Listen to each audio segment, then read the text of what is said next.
আচ্ছা, তো profit and লসের যে এই খরচটা আসলো এখানে তিনটা অ্যামাউন্ট 20 লক্ষ টাকা।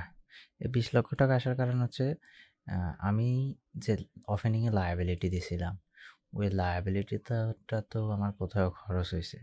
তো যেহেতু আমি ওটা দেখাতে পারি নাই যে কোথায় খরচ হয়েছে একজ্যাক্ট বা ওপেনিংয়ে ছিল, তাই ওটা এখানে আমার টোটাল আদার এক্সপেন্সে দেখাইছে। কিন্তু রিপোর্ট রিপোর্টে যদি আমি ব্যালেন্স শিটে যাই, তাহলে আমার যে বর্তমানে যে কি বলে বর্তমানে যে সকল ইনভেন্টরিগুলো আছে, ওগুলো আমার ব্যালেন্স শিটে ইনভেন্টরিতে দেখাবে।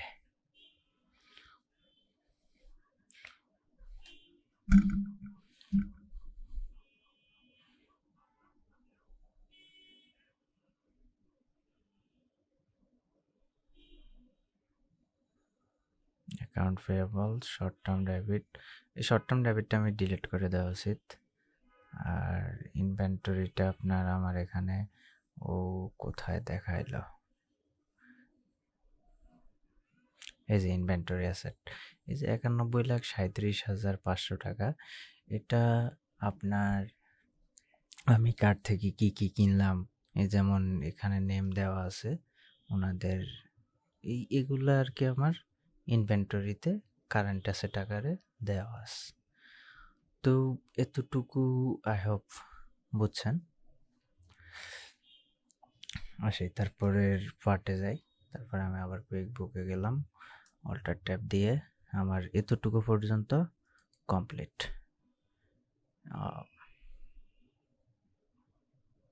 আমি রেড মার্ক করে দিই যেতটুকু কমপ্লিট।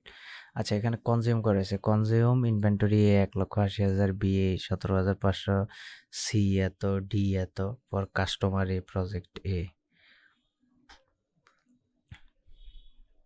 অর্থাৎ কিছু জিনিস আমার এখানে যে কোনো একটা প্রজেক্টের জন্য কিভাবে দেখাতে হবে, যে কিভাবে এটা আমি কনজিউম করছি, ওটা কিভাবে দেখাবো, ওটা হচ্ছে আমি চলে যাই প্রজেক্টে, চলে যাই মনে করেন যে কোনো একটা প্রজেক্ট, আমি ধানমন্ডি প্রজেক্টে ঢুকলাম। তো এখানে গিয়ে আমি অ্যাড টু প্রজেক্টে যাব, এখান থেকে আমি এক্সপেন্সে যাব, এক্সপেন্সে গিয়ে আমি হুইল ফে, এটা আমি ফে দিব আমার হেড অফিস। ওকে, দেন আমার পেমেন্ট মেথডটা কি, পেমেন্ট মেথডটা হচ্ছে আমার ইনভেন্টরি, হ্যাঁ, ইনভেন্টরি অ্যাসেট বা ইনভেন্টরি। আর পেমেন্ট মেথড, পেমেন্ট অ্যাকাউন্ট। আর পেমেন্ট মেথডটা আমি এখানে আলাদা একটা অ্যাড নিউ ইনভেন্টরি দিতে পারি বা কিছু একটা, তো আমি এখানে ইনভেন্টরি দিয়ে দিই, বা এটা হয়তো ইনভেন্টরি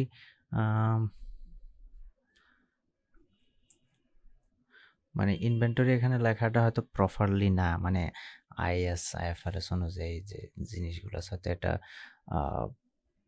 কি বলে সাপোর্ট করে না। তো আমি ক্লিয়ার অল দিলাম, এখানে আইসা কন্ট্রোলে ব্যাক স্পেস দিলাম, আমি ক্লিয়ার করে দিলাম সব কিছু। এখন আমার কিছু প্রোডাক্ট এই প্রজেক্টটা অ্যাড হয়েছে, যেমন ব্রিক্স হয়েছে, সিমেন্ট হয়েছে, মনে করি প্রতিটা জিনিস হয়েছে, মার্বেল হয়েছে, মার্বেল তো হয় না, মার্বেল সবার শেষে হয়, তারপর আমি দেখাইয়া দিলাম। তো এখানে আপনি দিবেন ব্রিক্স কত হাজার পিস হয়েছে, কে নিছে, কোন মাধ্যমে এই খরচটা গেছে। আর এখানে এই যে বি লেভেল এই জিনিসগুলো, এগুলো উঠাইয়া দেন, এগুলো আমার দরকার নাই, কারণ এটা তো এমনি বি লেভেল। তো আমি এখানে দিলাম, দেন আমি এখানে দিলাম যে আমার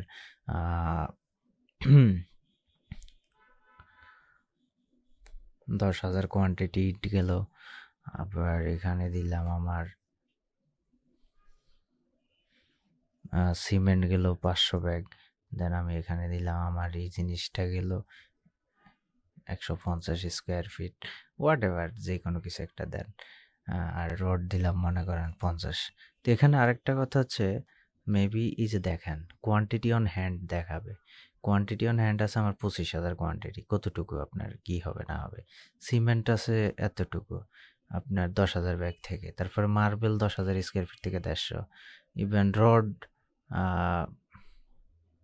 রড 25 কোয়ান্টিটি আছে। আচ্ছা, তাহলে এখানে আমি 15 দিই, হ্যাঁ? তো ওকে, দেন এবার আমার কাস্টমার প্রজেক্টটা কিন্তু সিলেক্ট করতে হবে।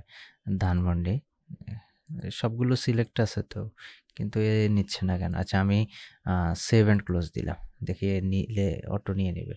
Something is not quite right. Quite right না কোনটা?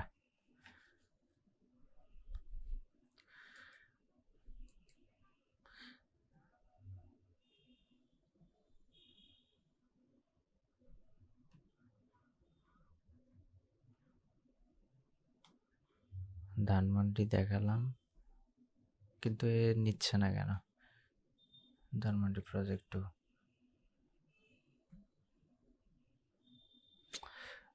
Secure account detail before you continue. May need to select a different type of account or transaction. Head office. ও, আমি তো অ্যামাউন্ট দেই নাই। তো এখানে আপনি কি দ্বারা দিতে পারেন? এটা অ্যামাউন্ট না দিলে হওয়ার কথা, কিন্তু হলো না কেন? আমি একটু অ্যামাউন্ট দিয়ে দেখি তো।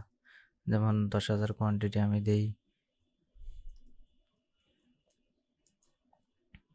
50,000 দিই। তারপরে এখানে আপনার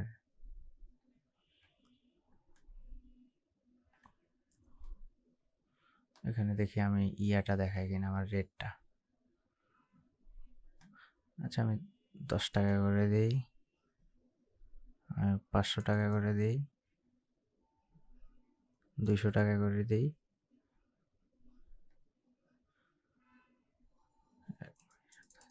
এত টাকা করে দিলাম। এবার একটু সেভ দিয়ে দেখি নেয় কিনা। Something is quite right now. Okay, এটা হচ্ছে কি, এখানে যে কাস্টমার প্রজেক্ট রিপোর্টগুলো দেখাচ্ছে না, এই কারণেই এটার মূল সমস্যা। আমি এখানে এক কাজ করি, এগুলো 0 করে দিই, কারণ আমার তো কিনা আছে, আমি তো cost of goods sold track করতে পারবোই, এটা অটো দেখানোরও কথা। তো এখানে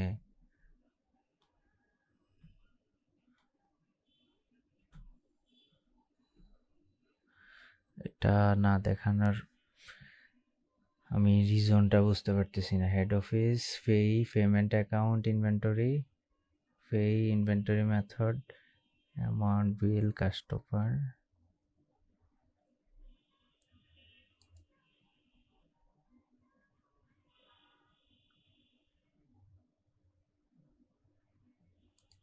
ইনভেন্টরি অ্যাসেটটা দিই, মেবি এটা এই যে দেখেন দেখেন দেখেন, একটা মজার জিনিস, আমি ইনভেন্টরি দিছি, এ মনে হয় এখন আমার 0 নিচ্ছে। অর্থাৎ এই জিনিসটা, এই যে দেখুন, ইনভেন্টরি সিলেক্ট করার পর এখানে আমার 0, অথচ এই জিনিসটা ও নিছে ইনভেন্টরি অ্যাসেটে, যেটা একটা আমার ভুল হয়েছে। দেখেন, এটা আমি যদি ব্যালেন্স শিটে যাই, তাহলে দেখেন এখানে ইনভেন্টরি অ্যাসেট নামে আছে, যেটা আমার রং। তো আই হোপ এটাও একটা জিনিস। তো এবার আই হোপ হওয়ার কথা, ইনশাল্লাহ এবার হবে। আমি 7 ক্লোজ দিলাম, এই যে। তো কোথায়? ধানমন্ডি প্রজেক্ট টু, কিন্তু এখানে তো কগস দেখায় নাই। আমি এটা একটু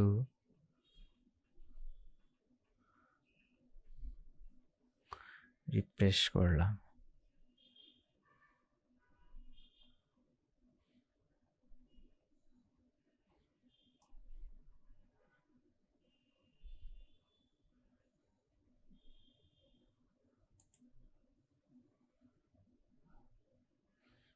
আমি ট্রানজ্যাকশনে গেলাম, এগুলো সব 0 দেখাচ্ছে। তো এগুলো একটু ঠিক করতে হবে, তাহলে আমার এখানে অ্যামাউন্টটা দিতেই হবে।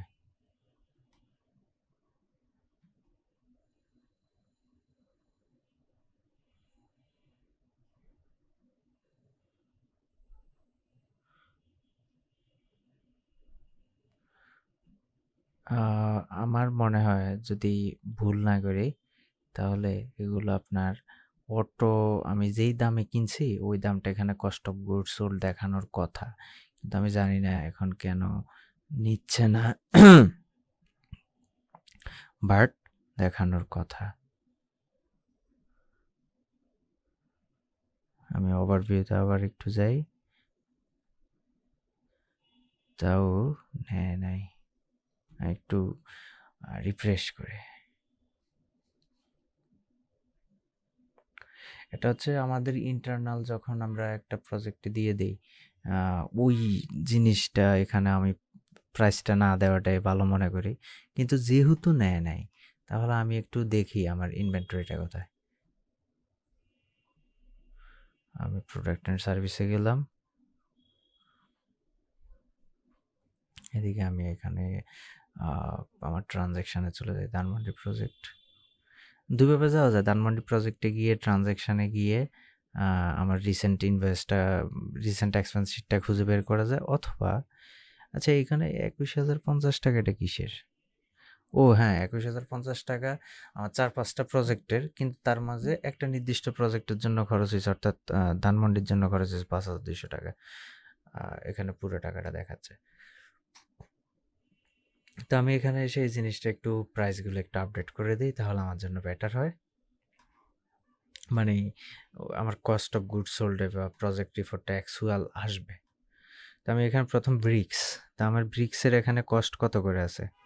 এখানে কস্ট, এখানে তো কস্ট আসার কথা 35,000 কোয়ান্টিটি আছে, কস্ট আসার কথা, এটা আপনি কস্ট দিয়েও দিতে পারেন। তো আমি মনে করি যে রানিং প্রাইস যেহেতু এটা দাম, আমার কষ্ট হচ্ছে পার পিস 10 টাকা করে, আমি দিয়ে দিলাম। যেমন সিমেন্ট মনে হয় 450 টাকা করে, আমি দিয়ে দিলাম। একই সাথে মার্বেল আমি মনে করি 200 টাকা পার স্কোয়ার ফিট, দেন রড মনে করি 1,20,000 টাকা করে। ওকে, এবার আমি 7 ক্লোজ দিলাম।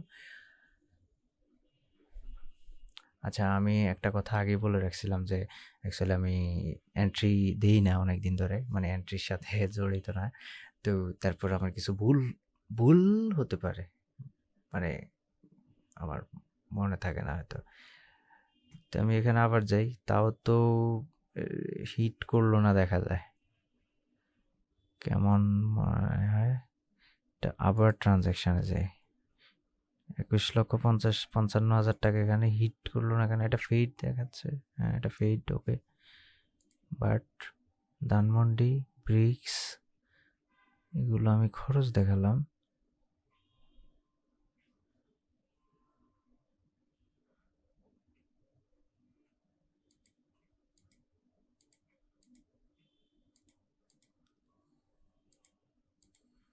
আমি সেভ অ্যান্ড ক্লোজ দিই। এবার বি লেভেল ক্লিক করে আমি সেভ অ্যান্ড ক্লোজ দিলাম, তাও এটা হলো না। হায় হায়, এটা কেন হলো না?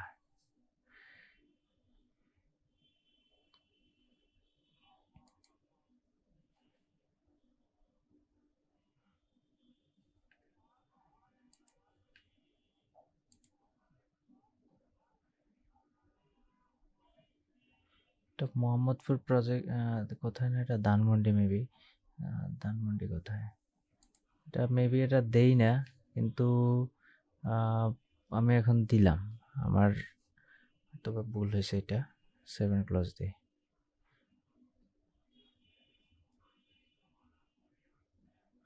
এটা তাও হলো না, বাট হোয়াই?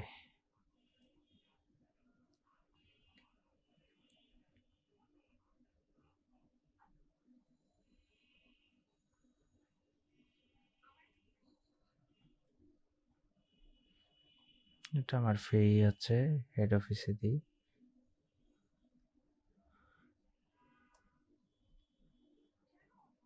না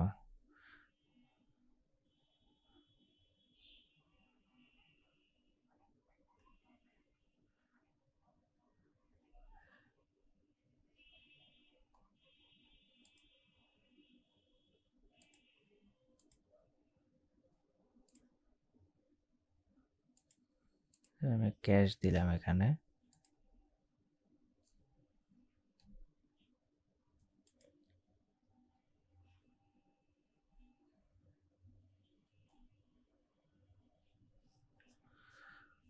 Something is happened.